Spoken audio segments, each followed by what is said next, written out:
So this week I want to cover the fifth axiom, executive axiom, which is no decision is final. And I know that kind of sounds strange because one thing that people look for in their executives is strong leadership and certainty and direction and things of that sort. So often that is interpreted as I make the decision and that I do it quickly.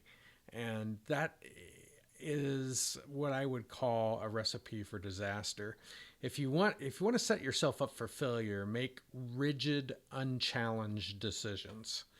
Um, a decision should be viewed as a place to start, but you got to be prepared to scrap it or pivot from it. This is what sets you up for success.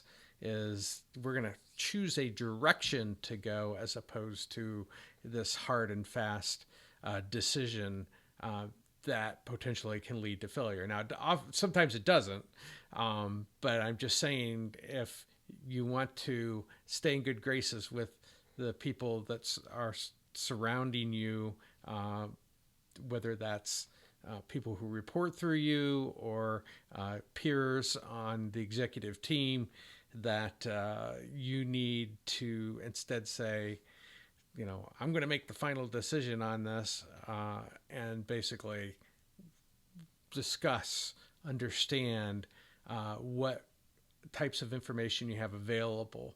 And the problem with this is often in decisions, and the bigger they are, the more unknowns are inherent into a decision.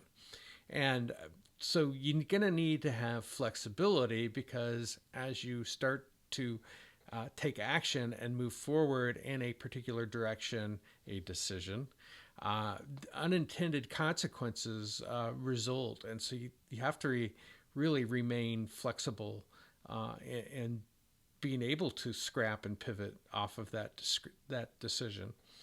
Um, you know, decisions need to be viewed as learning experiences. And I know that may sound fluffy, but it really isn't.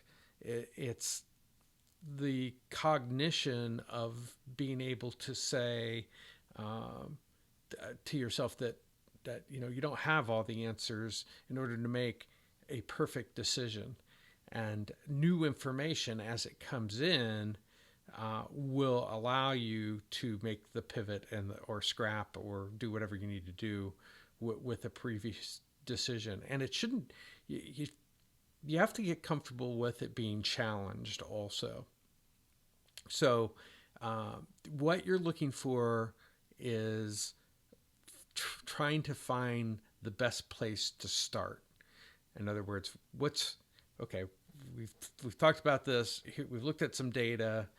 Whatever it is that you have available in that particular decision, let's start here and see what we find. And if we need to pivot from there, we'll do so. But we'll all be on the same page. So this is primarily how I approach advising executives on making decisions. Now, I have a system or a method I call the 95 method that can help with your system. And not only what projects that you need to be making decisions about, but it's built in this concept of